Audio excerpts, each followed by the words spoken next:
Your sensors are correct. Do not adjust your heading. You've discovered the Omega Particle, streaming to the Alpha Quadrant and beyond. Here's your host, the Anchorman of the Federation, the Doctor of Dilithium. This is Jonathan Wiegand.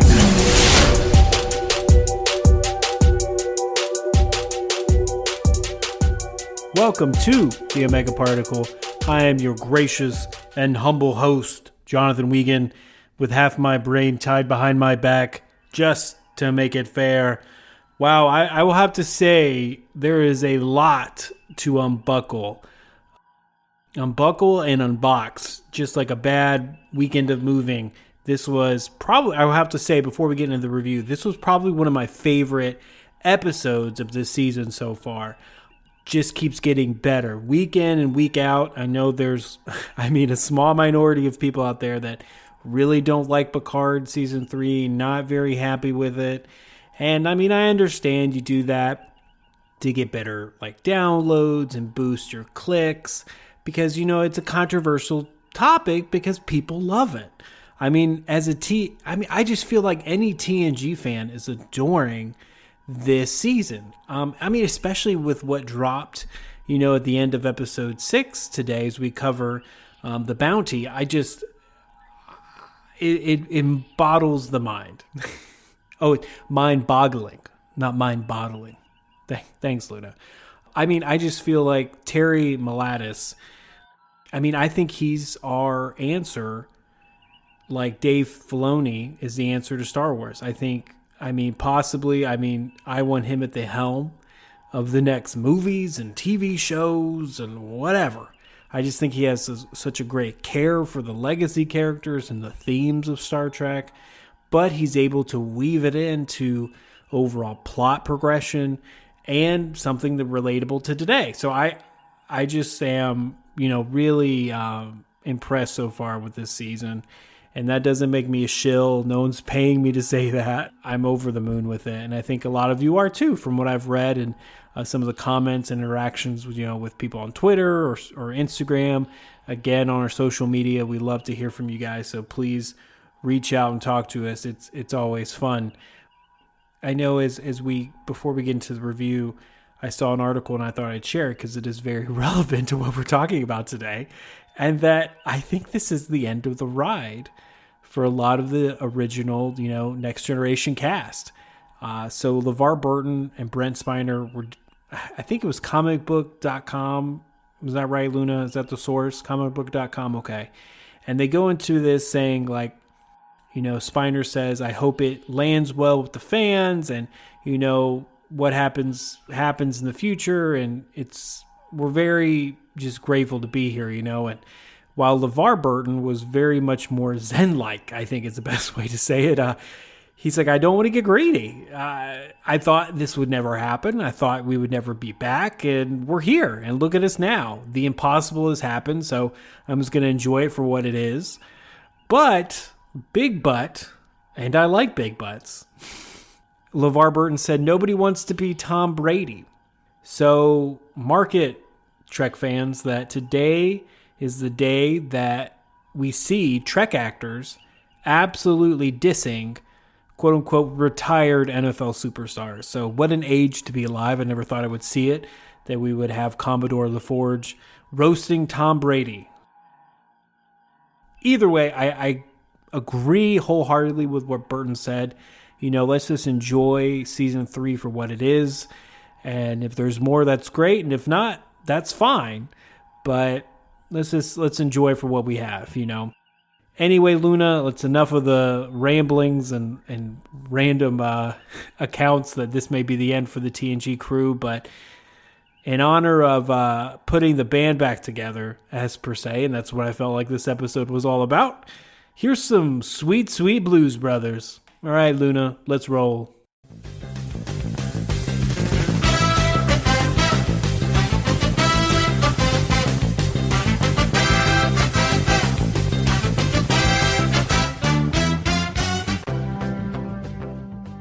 In The Bounty, the latest installment of Star Trek Picard, we see some of these iconic characters reunite. And like I said before, it's the standout episode of the season.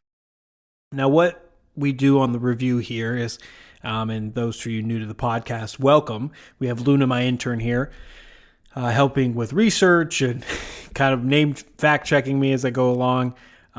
We kind of do an overview, general thoughts, and then I dissect certain themes that I saw present, what I liked about that, what I didn't like about that, and then going into a little bit more of the theories. And boy, we got some theories today.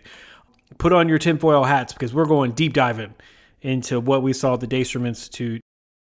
And moving on, kind of Easter eggs, the fun little things we saw, blink and you miss it kind of nod. So, and we even have one of those this week too. So I was really happy to see a particular starship come back, and it may not be one that you think. However, we can get into the overview as I kind of already started it. I feel like most of the hour really catered to, those like diehard Trek fans, which I include, and I'm sure you listening include yourself. It has very elements to it that may seem like kind of superfluous if you're not a big Trekkie, but it's kind of tough, like, to fault the show and tough to like fault Terry Melatis for indulging in this nostalgia when it's executed with such enthusiasm and emotion. Again, we see an emotionally powerful episode, and it just delivers on all front. Furthermore, and this is what I think kind of sets season 3 apart, you see the classic elements of the show blend seamlessly into the overarching narrative of the season, further enhancing, the impact of the episode. So we have, in layman's terms, we have basically the nostalgia blending perfectly into the plot and furthering the plot of the show. And we'll get into some examples of that. But to me, the opening sequence of Star Trek, showing those iconic starships from, everything from Kirk's Enterprise to Seven's USS Voyager, her former vessel. It was just awesome. And can we talk about that Seven scene with Jack? Everything, the themes behind it, that we're all searching for a connection.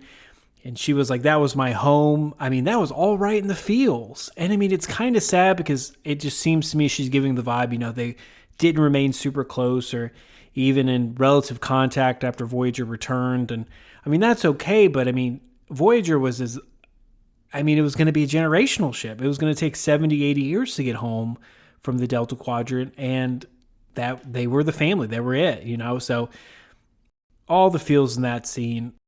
Just one of those whoop and holler moments. Definitely loved it. Anyway, I just feel like even the casual fans, maybe not the diehard Trekkies, we'll appreciate the numerous nods that we got in this episode. Even, the genuine callback to the Farpoint jungle scene with Data and Riker. And boy, we're going to get into that too. However, I will say, even though we have this nostalgia, the Bounty definitely integrates these moments into the narrative and endues them with emotional significance. Like, for example, while we see the inclusion of the hologram Moriarty, and we see, like I just mentioned a couple of seconds ago, the clip from Encounter at Farpoint, they're awesome callbacks to the original, but they also serve as essential markers indicating that, hey, do you know what the data, quote unquote, discovered at Daystrom Institute by Worf and Riker and Raffi actually has ties to the OG Data from the Next Generation that he knew. And again, beautiful example that, like, we see the Crow, we see Moriarty, and we realize, oh no, Data's communicating, and he's using these pieces of nostalgia to us to show that and move the plot along, and we discover who he is. So it's, again, a beautiful way of just combining all the ingredients, and we get this nerdy cake out of it. And if you think that's easy to do, just go back and watch the first 2 seasons of Picard because those are an absolute poop show. Poop show? Anyway, because, it's just included so much, like, unwarranted aspects of the franchise. delving into Picard's unexplored childhood trauma. I'm not going to go into spoilers for season 2 because maybe not everyone's watched it, but season 3 is a prime example of how thoughtful fan service can be, not only gratifying, but also meaningful. So take notes, Star Wars. Take notes, any other Marvel major nerd fandom, because this is how you do it. So not only do we see these beloved characters reunite, we see Data, and we get these amazing reunions, but it also kind of examines the characters' evolutions over the past 20 or 30 years. That, again, the theme of that they're not the same. And you know what? They shouldn't be. And we're going to get into that in a couple minutes. But again, it's this theme that, these people have changed. They're not the same. And even we see Picard recognizing that now. And it's fun kind of seeing them feel each other out and see how the relationships have changed and who the people are now, and kind of putting out feelers. And I love it. I mean, you have everything from Worf's effort to embrace pacifism all the way to Geordi LaForge overprotective helicopter parenting style. It's a fresh perspective on these characters' personalities and seeing a side of them that we definitely didn't get to see, in the show and the movies. Again, this is one of the best episodes of the season for me. And again, a TED Talk on how to blend nostalgia, fan service, that's actually useful and moves the plot along. And that's very difficult to do, incredibly difficult. So we should not take it for granted because it's rock hard. Who's writing these jokes? Anyway, let's get into, again, some of the things that I really enjoyed of this episode. And the first things right off the bat is the Daystrom raid. To me, seeing the Geordi and Data reunion, plus bringing Data back, I was just so freaking happy. It was like, when he was like, Geordi, and he was like, Data, it was great. I just nerded out, and it was awesome because I was not expecting this. Data has died twice, and the fact that we didn't know who was going to come out or what was going to come out when they quote unquote turned him on, and it turns out to be Data himself. I always thought they were going to bring Lore back, in the kind of the promo material. He looked kind of Lore-y. That's what I thought. I was like, they're going to bring Lore back, or it's going to be some flashback sequence, but I don't know. I was really impressed with how they brought him back. To me, it makes logical sense. You have the most sophisticated AI in Starfleet sitting on the shelf, not doing anything, growing old. Nah. I think the fact that they incorporated him and utilized him to Starfleet's betterment, that can be debated, but let me know what you think. Do you like how they brought Data back, or quote unquote this new Data back? He's hopefully Geordi can fix the personality boundaries and routines and all that, so we can have Data just be the master of his domain and not have this multiple personality. And to me, it's kind of leads into the whole thing of how long will this Data appearance last, per se. Maybe it's going to be a quick fix and he's going to be here and there's no issue, or is it going to be this constant struggle with Lore popping up or B4 popping up, and then Data's back. I don't know how they can function for that in that state forever. I'm just saying we don't know how long it's going to last, so enjoy it while we can.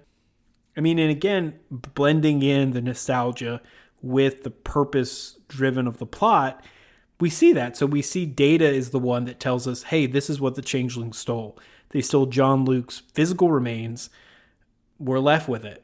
So it's not only a, sweet reunion between Geordi and Data and everybody else. It's, he actually severely moves the plot along. So again, awesome.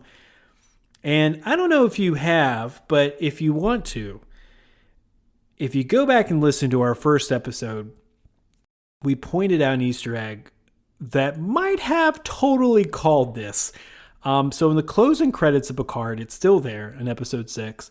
There are some musical notes that show up, and someone more intelligent and more musically literate than I figured out, you know what, these could be something. Now, it could be one of two things. It could be random nonsense, or it's the musical notes of Pop Goes the Weasel, which we all know is a callback to, Farpoint and how Data couldn't whistle. And, I mean, there's some other emotional things, like Riker using it to kind of grieve Data after Data died the second time. So it's an amazing callback. But if you knew, and my brilliant listeners probably already picked that up, was like, oh, Pop Goes Weasel, that's Data. So that they've already been putting little secrets and Easter eggs into the credits, which answers a huge question for all of the podcasters and Trekkies out there. It was like, yes, they are laying stuff out for us if we can find it. So that's encouraging. And I mean, we're always on the cutting edge here at OPP, and only the best for my brilliant audience and loyal audience such as yourself. So moving on to another theme, and we mentioned it earlier a little bit, a theme that, everybody changes. They shouldn't be the same people after 20, 30 years. They go through so much. They should be ever evolving and developing as people. I hope they are. I just hope they are. And to me, there's a few scenes where we see this on full display. Probably never before, probably never on the nose before, like what we see with Riker and Worf. First off, I have to say I love having Worf's humor back on the show. The sour meat comment and the fact that he's going into battle with lovers and that usually is bad. It's peak Michael Dorn. And again, I have to say this on every episode. He's just melted back into the character seamlessly. So kudos to Michael Dorn. He has not missed a beat.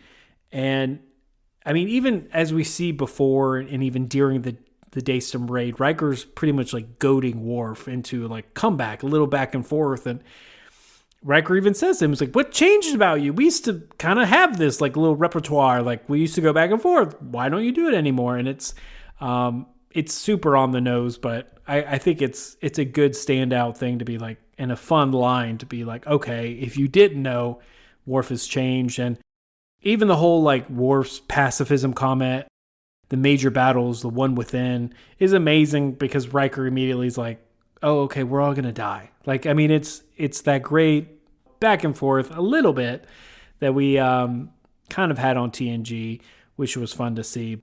And another thing, like you just never know, like I've heard some people say, is this whole Worf's pacifism thing, is it because Klingons age? And I don't know, like looking at like Core on DS9 specifically, like I don't really find that reaction normal. I feel like all Klingons are pretty much, even Martok, he was very gung-ho in his older age.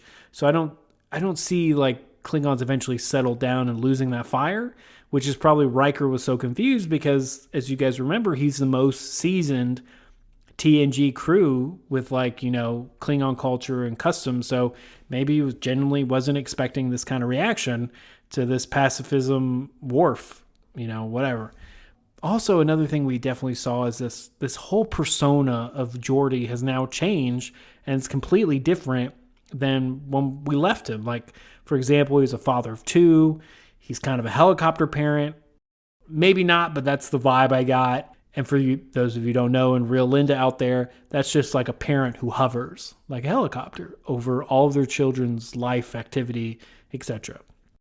Nobody wants to get helicoptered at all.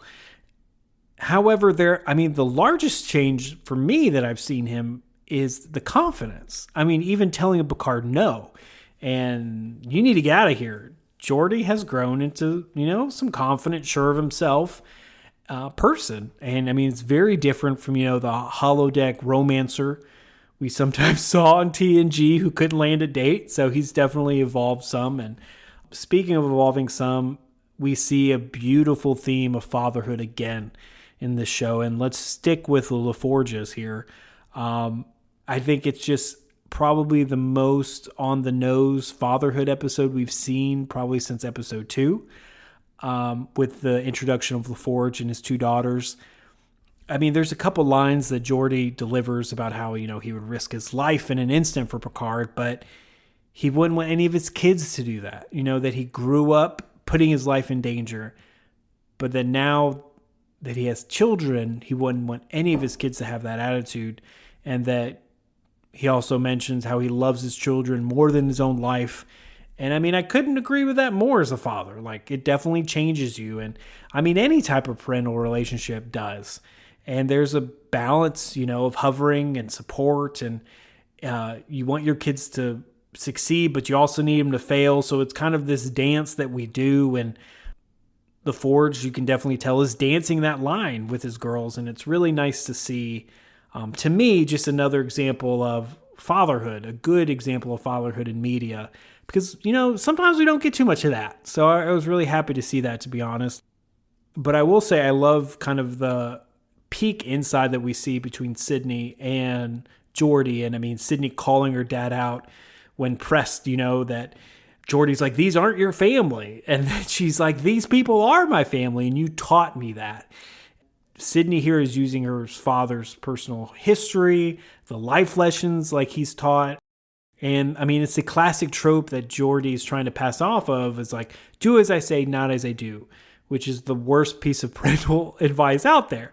But I do like how we see him reconcile at the end. And I mean, there's some tender moments about how, like, Sydney would crash those speeders so he would spend more time with her. And LaForge says, I'm proud of you and disappointed, disappointed in myself because my younger self would have done what you did. And that he was very proud of her. So I thought that was great. And, it's the old adage, man, you got to let your kids do what they want, and that we just have to support them and let them go and just do whatever makes them happy, man, On the other side of the coin, speaking of fatherhood and stuff, we finally see some amazing scenes between John Luke and Jack Crusher. And I have to say, this segment and these scenes definitely messed me up for a little bit, because we see Jack finally start to realize that, hey, maybe my dad isn't a dick. And he's got some really great things about him, some great qualities, and a lot of people respect him. And especially, the scene where they're like sitting at the table and we see Jack finally like reciprocate back to Picard, for the first time this season. He was like, do you know what? You've given me a lot of bad things, but you gave me a lot of good things too. And that was very well done. And it's very hard to make those scenes not be forced or like out of place, but they were wonderfully done, I have to say. And this episode, shows that, yeah, I mean, you can pass on bad or terrible things, like even physical things like is it Irrimondic syndrome, Luna? Irrimondic syndrome. But I mean, there's amazing qualities that we can pass out on well. And to kind of, again, Star Trek, sci-fi is always best when it can kind of relate to the real world here. And I mean, I don't know what your relationships are with your fathers out there, but I mean, they can definitely be complex and they can be full of landmines and difficult.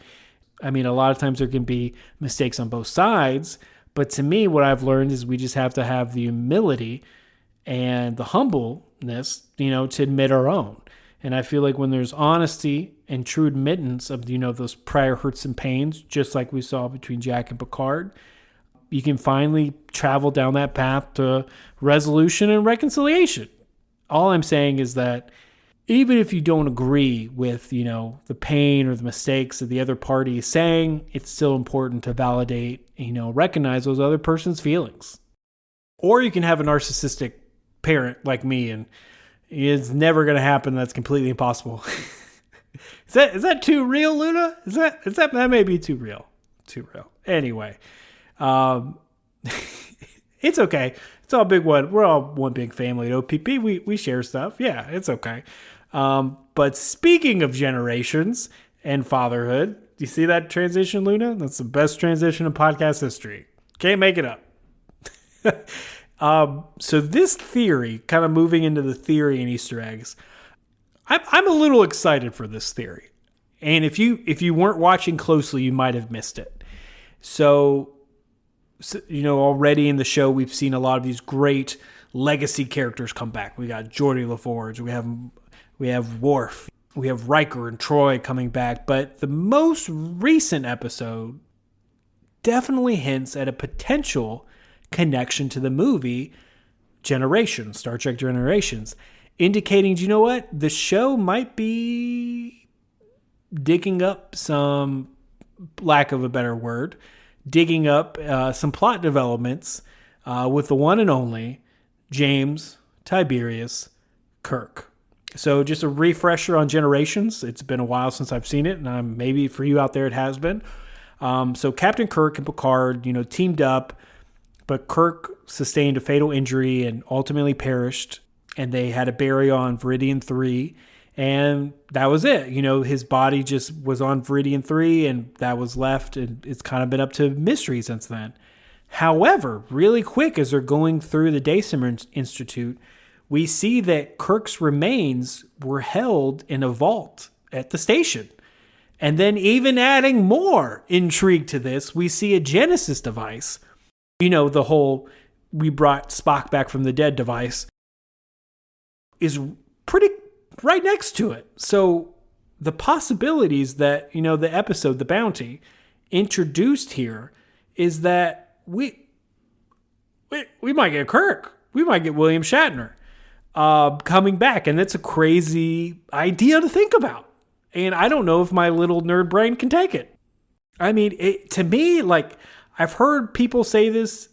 It sounds like maybe he's coughing, or it's like a sick bay or something, that he's somewhat alive. And I just don't know. Because to me, it's kind of like whenever you get a Genesis device and a captain of the Enterprise, usually those two elements mean that we're going to get a revived aged Captain Kirk somehow, and they're going to write in a way why Kirk is aged for whatnot. But I mean, if you think about it, it's kind of sad, right, Luna? I mean, it's a sad epilogue to the character's journey, because that means his body was dug up off Veridian 3 and then stored in this institute. I mean, maybe they dig him up, revive him, they have one last big blaze of glory, and they can give Kirk a proper death. Maybe Picard in season 3, they're trying to right a wrong, not let a bridge take him out type of thing, and off Generations. I don't know. But we'll see. Maybe it's nothing. Maybe it's just a tip of the cap, nothing more. But that's why we do what we do. Look what happened with the little music notes and the end credits. I said this could be Data coming back somehow, some way. Pop goes the weasel. And guess what? Data's back. So again, always on the cutting edge, always on the tip of the spear when it comes to Picard theories here on OPP. So again, thank you for listening. However, and going into our second theory, what is so darn important about John Luke's remains to the Changelings? Now, as we all know, if the Changelings wanted to just impersonate Picard, they would just do it. It's not hard. They could just instantly become him, and that would be it. So it has to be deeper than that. To me, that's the big question. And I mean, they stole a portal weapon and had a terrorist attack as a diversion. So why would it be that important to steal that they don't want anybody to think about? So there's been a few, key scenes this season that have reminded us, that John Luke's brain is kind of both unique because it has its original, organic form. And after he was transformed into the Borg drone, Locutus of Borg, and he even still used the pronoun I, could Picard's Borg connection still come play into this? That's the only physical thing that's very unique about Picard, besides his fake heart that Anoskin stabbed him through, is that his brain has both, was able to be a part of the drone collective, but at the same time, still have an I and Locutus of Borg, the only one that was ever named drone. I think maybe the Changelings are wanting to evolve, wanting to constantly progress and get better and just get more, perfect in a Borg way. I think it would be a very nice kind of full circle, because seasons 1 and season 2, you definitely have the shadow of the Borg overhang. So I think it would be nice to maybe see the Changelings plan that. Maybe the Changelings want to take the actual body and the DNA of Picard and use it as a key to, unlock the secrets of the Borg and have that kind of one mindset across the universe. So who knows? I think it's very interesting and exciting to see them come back in that way, to see the Borg be used in that way, almost a ultimate baddie, the changelings and the Borg. That's like the recipe from hell in Star Trek villains. Maybe just throw Khan in there just for all poops and giggles, but yes, poops and giggles. Anyway, sorry, Luna always talks into my ear when I say poop. I will say, let me know what you think about these two big theories, what you think about Kirk possibly coming back, what you think about the Borg somehow coming back and the changelings using his body as a key to unlock the secrets of the Borg. I don't know. It could be cool. All I know is this key is going to be a lot cooler than season's 2 key, if you know what I'm saying. And that's a pun because it's an actual physical key in season 2. Anyway, moving on to this really neat, I'm only going to do one Easter egg, but because it was a really cool Easter egg and is one of those like quick blink and you miss it. So as we're going and seeing this like fleet museum with all the beautiful ships, of the past, and it was an Easter egg and nerd's dream because you have Kirk's Enterprise, you have the Defiant, you have the Voyager, and you have a little bit of a big Easter egg. Yes, the NX-01, the original Enterprise from the show, labeled Enterprise, commanded by Jonathan Archer and his amazing dog Portnos. You can see the NX-01 very quickly. Now, if you freeze frame it really quick, you'll notice that the engineering section is a little bit off from what we saw, all the way back in 2003, 2004. And there's a story why. Because they originally planned in season 4, season 5, to kind of do a retrofit to the Enterprise and make it, look more like the traditional 1701 Kirk's Enterprise, we're all familiar with. I thought that was really cool. They even mentioned it in a 2011 book on the starship. The designer of all the starships even mentioned that, like, this is what it would have looked like. So we see that in the end game, and I think that's cool. Like, they're definitely showing love to a lot of these not so popular shows, but have kind of reached cult status in Enterprise. So I'm happy to see the Archer crew get some love.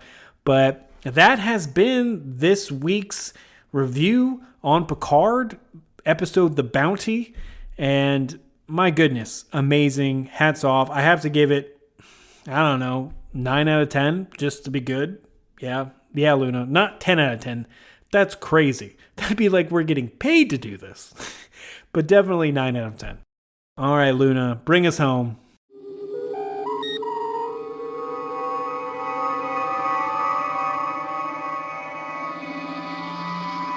Oh boy, that was so. I've actually went back and rewatched The Bounty again just because it was just good. Like, it was this good Trek. You know what I mean? Anyway, if you agree, disagree, please let me know. I love to hear from you guys, interact with the fans. It's one of my favorite things of the podcast. And you can reach us out on social media, on Instagram, Facebook, Twitter, YouTube. We're on it all. And if you're looking for a little bit more spice of life, feel free to wander over to www.jasontalksmovies.wordpress.com.